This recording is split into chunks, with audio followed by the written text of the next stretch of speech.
우리 아동부 성경학교를 위해서 수고해 주신 또 목사님, 교사, 또 섬겨 주신 선교회, 그리고 6월 10일 날 출발할 우리 단기 선교팀의 1박 2일 수련회를 위해서 수고해 주신 모든 분들 또 감사드립니다. 우리 한번 같이 격려하는 마음으로 한번 같이 박수하면 좋겠습니다.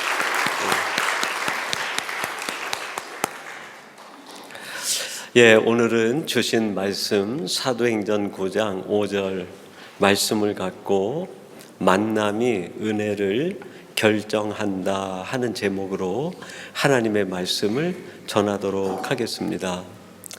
1986년에 프랑스의 사상가인 폴 빌리리오라는 사람이 속도와 정치라고 하는 책을 하나 썼습니다.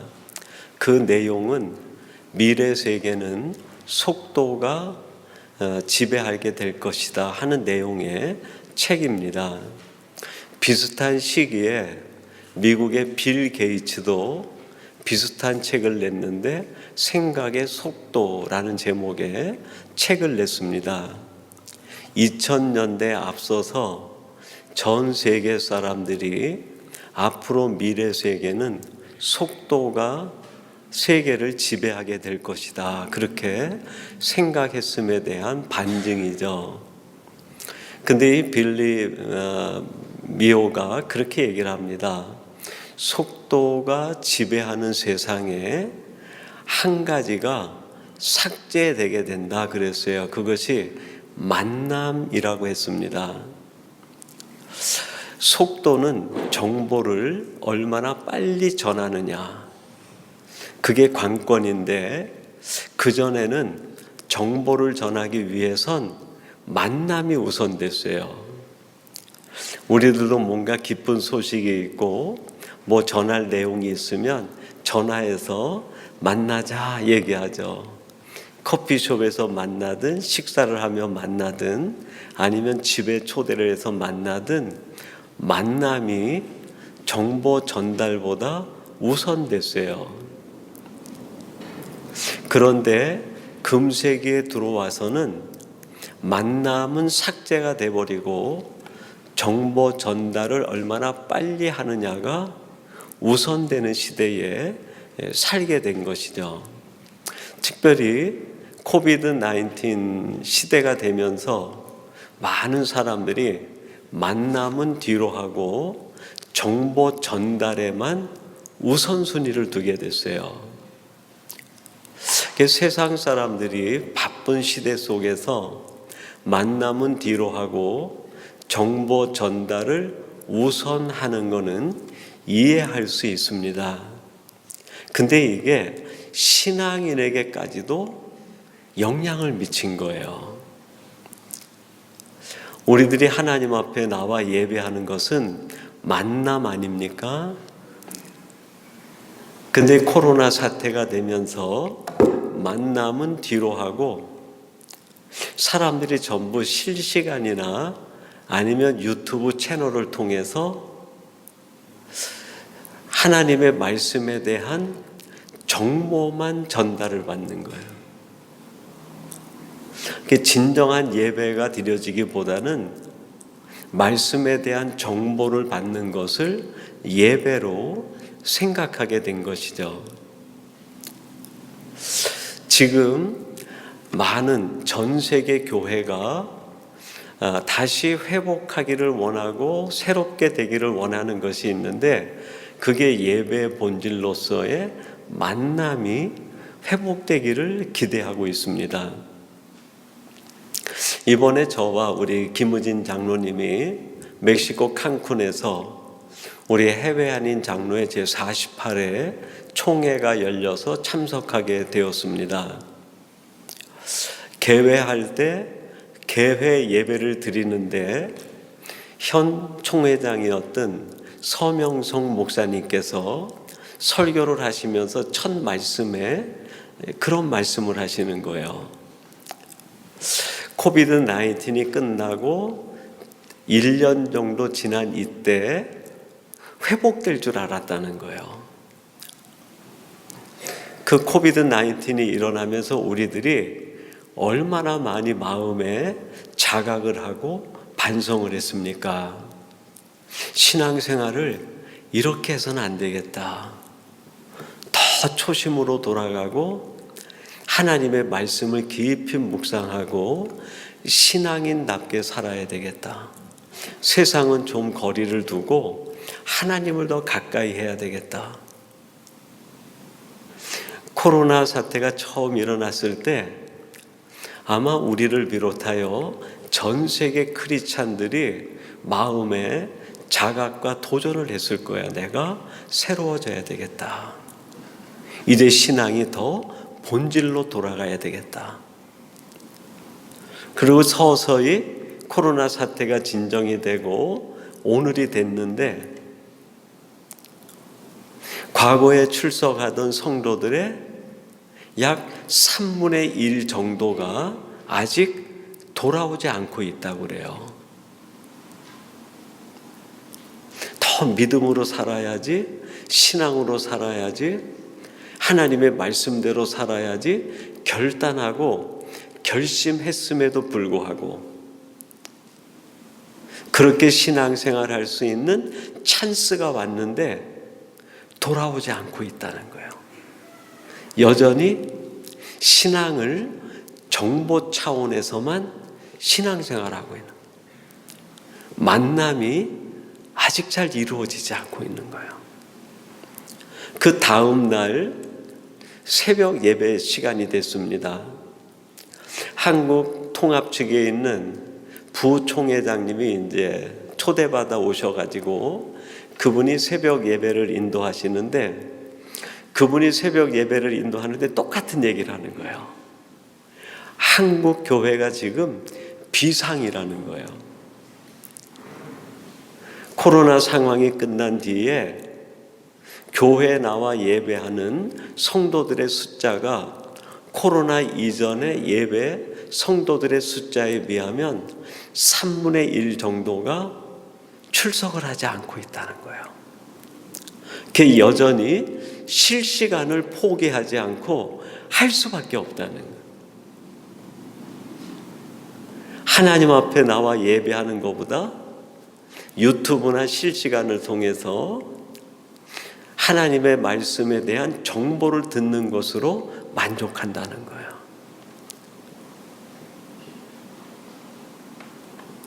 성경은 우리에게 하나님 앞에 나가 예배하고 신앙생활하는 것은 정보를 전달받는 게 아니라 만남이 목적이라고 말씀합니다. 우리의 신앙은 만남에서 시작이 돼요. 하나님을 만남으로 이 세계가 어떻게 만들어졌는지 그걸 알 수 있게 돼요.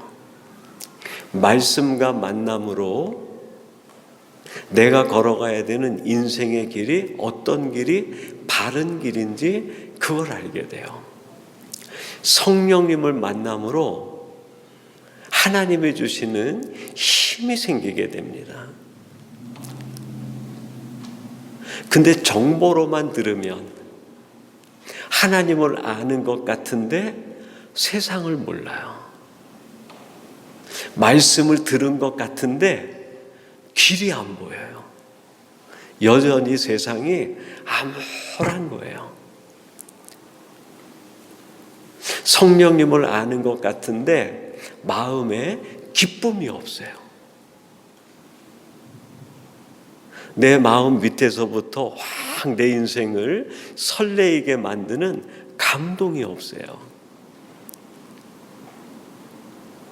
빌리 리오가 말했던 것처럼 21세기 우리가 살아가는 세상이 속도의 지배를 받게 되면서 모든 삶이 정보를 얻는 것에만 끝이 나고 만남을 추구하지 않는 거야. 이게 신앙생활에도 같이 접목이 되면서 신앙에 어떻게 보면 이상 기류가 만들어지고 있는 거죠. 그래서 이 시점에 우리 신앙인들에게 필요한 신앙적 요청은 무엇일까? 저는 많은 생각을 하고 이번에 총회를 다녀오면서 만남이 회복돼야 되겠다, 그런 생각이 들었어요. 성경에 보면 하나님을 만난 사람들로부터 하나님의 놀라운 역사들이 이루어져 가게 됩니다. 하나님을 만난 사람들에게 나타나는 현상들이 있어요. 우리들에게 이러한 믿음의 현상과 믿음의 역사가 일어나야 되는 것이 아니겠는가? 하나님을 만난 많은 성경의 인물들이 있는데 그 중에 한 사람을 이야기하라고 하면 사도 바울이 아닐까 싶어요. 그리고 오늘 우리가 함께 읽은 성경 본문 말씀은 바로 자기를 찾아오신 그 주님과 바울이 만나는 사건의 이야기예요. 오늘 본문에 이렇게 말씀합니다. 대답하되 주여 누구시니까? 이르시되 나는 내가 박해하는 예수라. 이 5절의 구조가 아주 단순하게 돼 있어요. 바울은 질문합니다. 질문한다는 뜻이 뭘까요? 아직 뭐를 알지 못하고 있다는 거예요. 내가 알지 못하고 내 인생에 의문이 생기고 뭔가 궁금증이 있고 답을 알지 못할 때 사람들은 질문합니다. 바울이 표현한 문장은 누구시니오니까 하는 질문의 문장이에요. 근데 그 질문을 우리 인생론에다가 접근시켜서 다시 바꾸면 이런 거 아닐까요? 주님, 세상을 어떻게 살아야 될까요? 그런 질문이에요. 주님, 내가 나를 모르겠어요. 주님, 내가 지금 많은 어려움 속에 있는데 이걸 어떻게 풀 방법이 없어요. 내가 많은 문제를 만나고 있는데 답을 알지 못하겠어요. 그 질문이죠. 바울 마음속에 있는 이런 질문의 요소가 문장으로 표현된 게 누구시니오니까 하는 문장이에요. 그 문장 속에 담겨있는 바울 마음속에는 많은 질문, 그 질문은 지금 우리도 가지고 있는 거예요. 우리도 하나님 앞에 때때로 질문하지 않습니까? 하나님, 내 인생이 왜 이렇게 힘이 드나요? 하나님, 내가 어디로 가야 될지 모르겠어요. 하나님, 이 문제를 어떻게 풀면 좋을까요? 왜 내 인생은 이렇게 고난이 계속 닥쳐옵니까?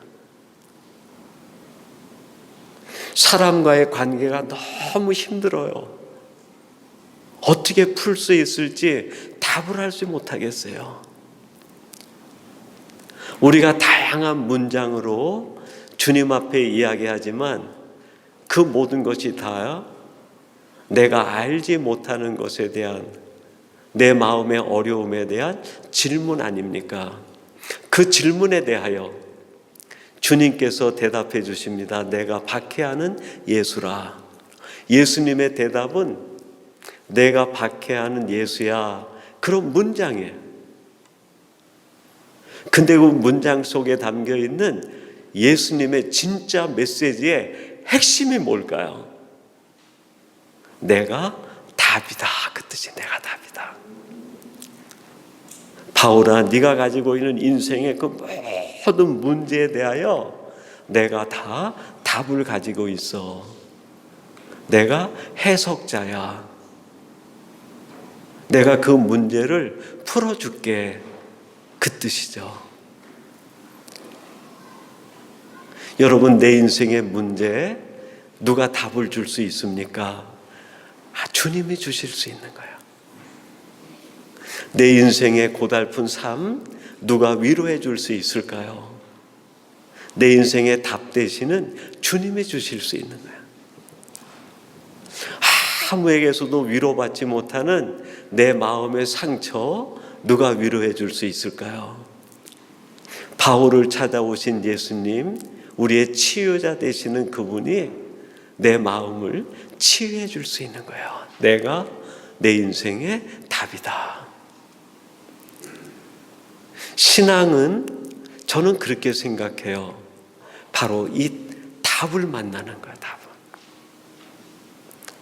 신앙생활은 막 내가 어떤 인간적인 노력이나 애씀으로 목표치를 이루어가는 게 아니라 내 공허한 삶을 그대로 하나님 앞에 드릴 때 답을 만나는 거예요. 그 주님을 만나는 거예요. 그 주님을 만나면 내 인생의 답을 가지고 계신 그 주님이 내 안에서 주님이 풀어주시는 거예요. 신앙생활이 왜 힘들어질까요? 내가 풀어가려고 하니까. 내 힘으로 무엇인가를 이루어가려고 하니까 신앙생활이 부담이 되고 힘이 드는 거예요. 아니에요. 답이신 그분이 내 안에 들어오셔서 그분이 풀어주시는 거예요. 그래서 신앙생활은 말 그대로 위로예요. 위로. 그분이 들어오셔서 내 마음의 상처 아픔을 다 만져주시는, 그분이 답을 알려주시고 그분이 길을 알려주시는 거죠. 그래서 신앙생활은 하나님에 관하여, 성경에 관하여 정보를 축적하는 것이 아니라 하나님과 만나는 시간을 내가 갖기 위하여 기다리는 거예요. 그래서 그 주님이 내 안에 들어오셔서 나와 진정한 만남을 이루어갈 때 저는 지금도 믿습니다. 성경에 나타난 인물들이 주님을 만나서 위대한 역사를 이루고 그의 삶이 위대한 변화를 이루었던 것처럼 지금도 이렇게 주님과 만나는 그 사람은 삶의 변화가 일어나고 그 사람을 통해 하나님이 하시고자 하는 일들을 이루어 가실 줄로 믿습니다. 이렇게 신앙의 본질인 내 문제를 가지고 있는 내가 찾아오시는 주님을 만날 때 어떤 일이 일어날까요? 두 가지가 일어나요. 첫째는 내 존재의 비밀을 알게 돼요. 그 독일의 철학자 하이데거라는 분이 있는데 그분이 우리 인간을 가리켜서 던져진 존재라고 얘기를 했어요. 독일어로 게보르텐 하이트라고 했는데 독일어로 게보르트 하는 말은 쓰레기를 던지다 그런 뜻이에요. 아무 쓸모없는 쓰레기를 그냥 투기해 버리는 거, 그게 게보르트라는 말이에요. 하이트라는 말은 존재 그런 뜻이에요. 그래서 게보르텐 하이트 해가지고 독일어로 던져진 존재, 하이데건 그게 인간이라는 거예요. 쓰레기는 아무 의미도 없어요. 가치도 없어요. 우리 인간이 그렇게 아무런 가치 의미도 없이 시공간 세상 어떤 곳에 쓰레기가 투기되듯 던져진 존재가 우리들이라는 거야. 그렇게 의미 없는 존재가 자기 노력을 통해서 의미를 만들고 가치를 창조해내는 게 인간의 삶이라는 거예요. 이거를 실존주의라고 얘기합니다. 실존주의 안에는 하나님이 없어요. 하나님이. 아무 가치 없는 내가 하는 노력으로 내 가치를 만들고 의미 있는 인생을 만들기 위하여 수고하고 애써야 되는 거예요. 그러니 삶이 얼마나 힘들겠습니까? 이런 삶을 살았던 사람이 하나 있는데 누굴까요? 다메섹에서 주님을 만나기 전에 사울이었어요. 사울은 원래 유대인입니다. 그러면 예루살렘에 살아야 되는데 오랜 디아스포라 역사 때문에 예루살렘의 본토에 살지 못하고 소아시아 길리기아에서도 다소라고 하는 작은 동네에서 태어났어요.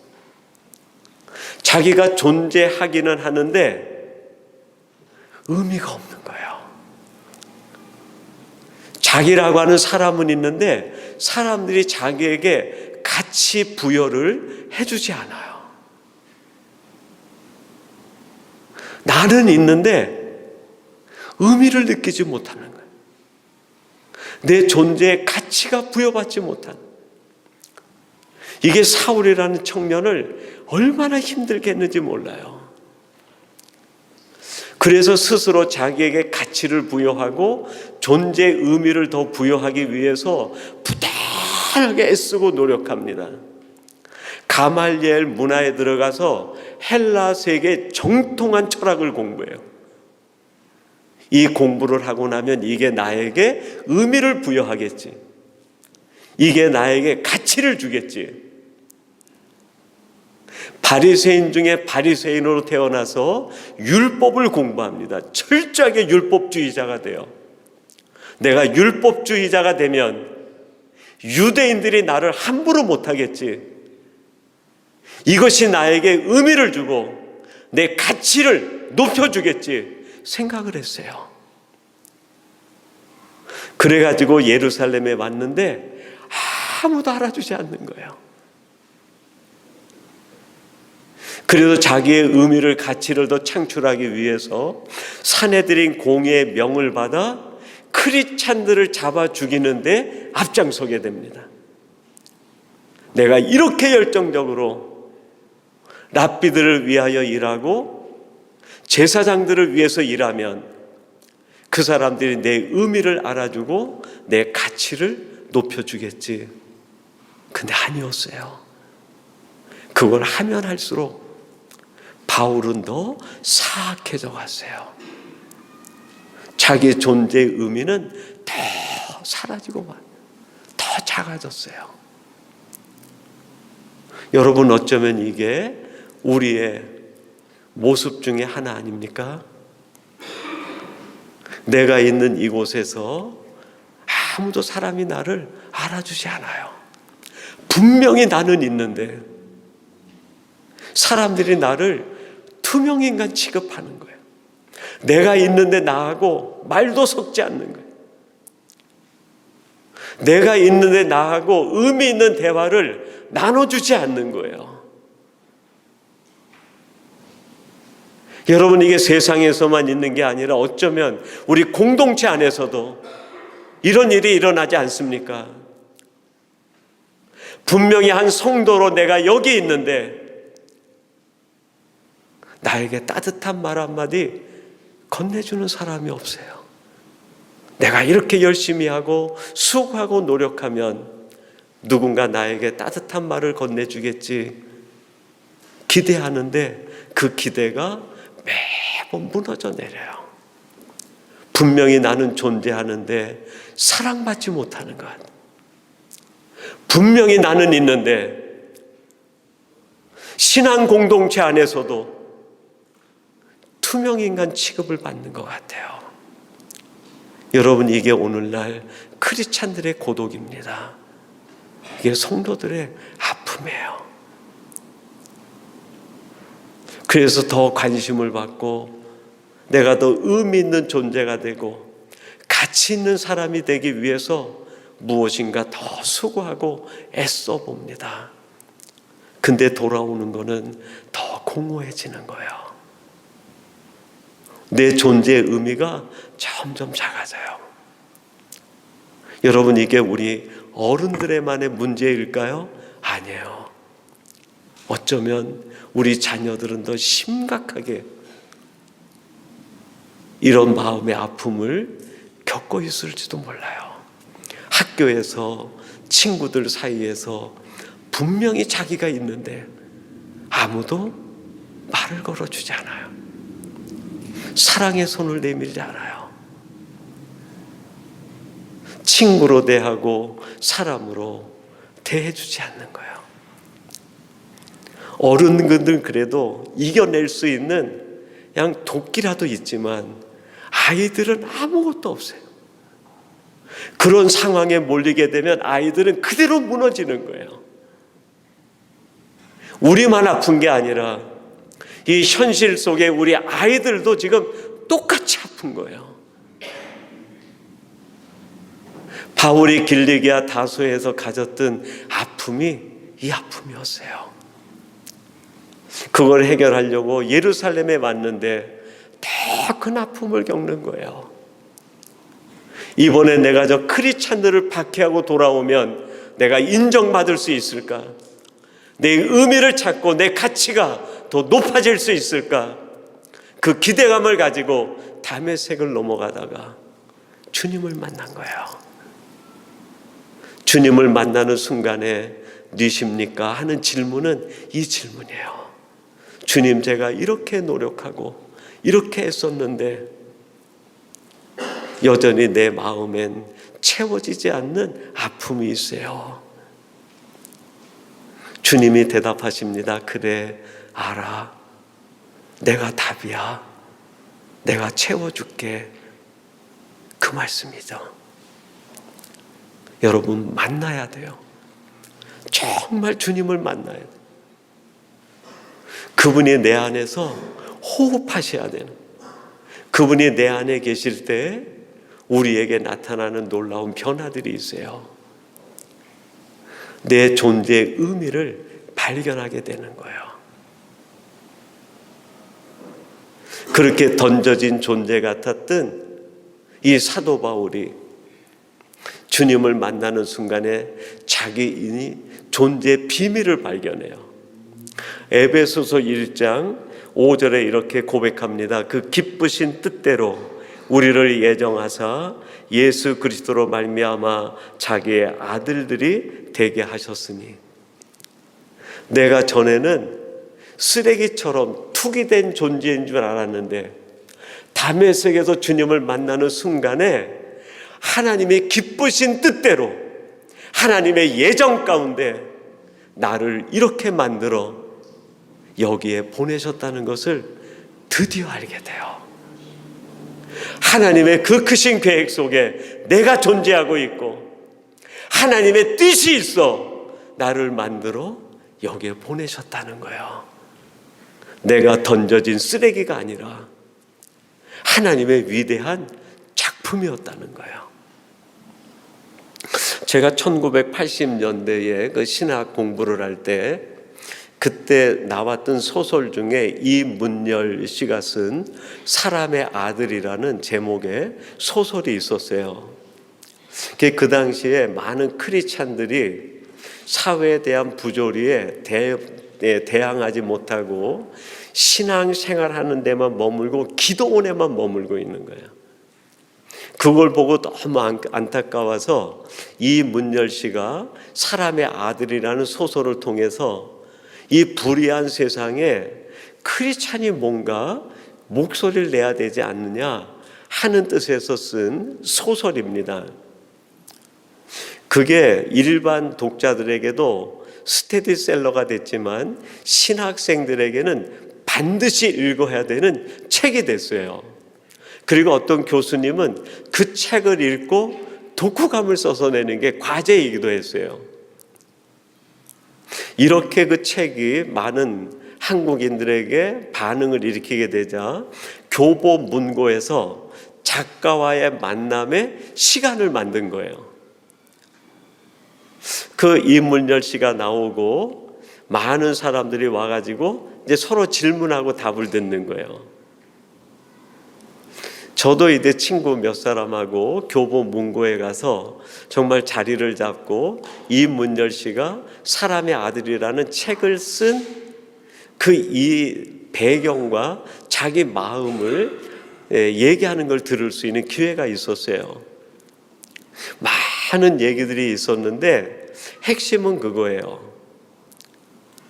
본인이 사람의 아들이라고 하는 그 소설을 쓸 때 그 스토리는 이미 본인이 가지고 있고 그 스토리를 연결해 나가기 위해서 등장하는 인물의 캐릭터를 만드는 게 제일 어려웠다 얘기를 하더라고요. 그 민요섭이라고 하는 주인공이 나오고 형사가 나오고 이제 많은 등장인물들이 나와요. 그 전체 스토리를 이루어가기 위해서 그 한 사람 한 사람 캐릭터를 만들어 가는데 그게 너무 힘들었고 그 과정을 통해서 등장인물들이 그 소설 속에 나타나기 시작했다는 거예요. 그래서 그 소설 속에 있는 인물 한 사람 한 사람은 어떤 사람이든 심지어는 그 소설의 배경으로 나오는 이야기의 모든 소품 하나하나까지 다 자기가 아이디어를 가지고 애착이 가는 그 소설의 작품 중에 하나라고 얘기를 하더라고요. 그 이야기를 듣고 나는데 제 마음속에 그런 생각이 들었어요. 지금 하나님은 이 세상에 거대한 하나님의 이 소설책을 쓰고 계시는 것이 아닌가. 지금 우리는 하나님의 거대한 스토리 속에 들어가 있는 캐릭터들이에요. 이 문열 씨가 사람의 아들이라는 소설 속에 들어가 있는 캐릭터, 소품, 아무리 작은 거라도 소홀히 하지 않고 다 귀한 거라고 얘기하는 것처럼 하나님이 지금 우리에게 그렇게 말씀하시는 거죠. 너희들은 나의 큰 스토리 속에 들어가 있는 아주 중요한 캐릭터들이야. 내가 없으면 하나님의 스토리가 완성되지 않는 거예요. 여러분 한 사람 한 사람이 얼마나 귀한 존재인지 몰라요. 여러분 내가 병들어도 괜찮아요. 내가 팔 하나 다리 하나 없어도 괜찮아요. 가진 것이 없고 가난해도 괜찮아요. 학식이 없어도 괜찮고 저 촌에서 살아도 괜찮고 도시 중심에 살아도 아무 문제가 되지 않아요. 하나님의 큰 스토리 안에만 들어가 있으면 돼요. 하나님의 스토리 안에만 들어가 있으면 돌멩이 하나도 작품이 되는 거예요. 그 안에 들어가 있는 먼지 하나도 작품이 되는 거예요. 여러분 내가 돌멩이면 어떻습니까? 내가 사람들이 볼 때 버려받는 쓰레기 같은 존재로 취급받으면 어떻습니까? 하나님의 스토리 안에 들어가 있는 한 존재라고 하면 작품이에요. 그게 빠지면 하나님의 스토리가 완성되지 않아요. 여러분 한 사람이 빠지면 하나님의 스토리는 완성되지 않는 거예요. 하나님의 위니펙에서 이루어 가시고자 하는 하나님의 위대한 스토리가 있는데 그 스토리 안에 여러분 한 사람이 빠지면 이야기가 완성되지 않아요. 여러분이 그렇게 귀한 존재예요. 바울이 주님을 만나는 순간에 자기가 그렇게 귀한 존재인 걸 알았어요. 그리고 또 한 가지 아는 것이 있었는데 그게 뭘까요? 삶의 이유를 알게 됐어요. 삶의 이유. 아, 내가 어떻게 살아야 되겠구나. 사도행전 20장 24절에서 사도 바울이 이렇게 고백합니다. 내가 달려갈 길과 주 예수께 받은 사명 곧 하나님의 은혜의 복음을 증언하는 일을 마치려 하면은 나의 생명조차 조금 더 귀한 것으로 여기지 아니하노라. 주님을 만나고 나니까 그 하나님의 스토리 안에 자기가 얼마나 귀한 존재인 줄 알았어요. 그걸 암과 동시에 내가 무엇을 위해 살아야 되는지 삶의 이유를 알게 된 거예요. 여러분이 원리는 지금도 똑같아요. 내 자신이 하나님의 큰 스토리 안에 하나님의 위니펙에서 이루시고자 하시는 하나님의 큰 스토리 안에 내가 들어가 있는 존재라는 걸 알게 되면 여기서 내가 무엇을 위해 어떻게 살아야 되는지 그게 보여요. 바울은 복음을 위하여 자기 생명을 조금도 귀한 것으로 여기지 않고 살기로 결단했다고 얘기합니다. 우리가 이 바울처럼 위대한 일을 하지 못해도 괜찮아요. 하나님의 그 위대한 스토리 안에서 여러분이 위니펙에서 하는 모든 일들은 하나님의 이야기를 완성하는 스토리가 돼요. 내 이야기가 아니에요. 여러분의 삶 자체는 나의 이야기가 아니에요. 여러분의 삶은 이제부터 하나님의 이야기. 여러분이 아침에 일어나면 하나님의 이야기가 시작이 되는 거예요. 여러분의 하루의 삶은 하나님의 이야기와 함께 동행하는 거예요. 여러분이 잠자리에 들게 되면 하나님의 이야기를 하루 써내시고 잠자리에 들어가는 거예요. 여러분의 숨 쉬는 것 하나님의 일이에요. 여러분이 식사하는 것 하나님의 일이에요. 여러분이 무슨 일을 하든 공부를 하든 여러분이 비즈니스에서 어떤 일을 하든 그건 다 하나님의 일이 돼요. 주님을 만난 뒤에 사도 바울이 하는 모든 일들은 하나님의 일이었어요. 바울의 일이 아니에요. 여러분이 이걸 아는 사람은 매 순간 은혜 속에 살아가게 돼요. 얼마나 삶이 기쁜지 몰라요. 내가 사라지는 것이 아니라 내 안에 하나님이 사라지게 하시기 때문에 그래요. 내가 사는 게 아니에요.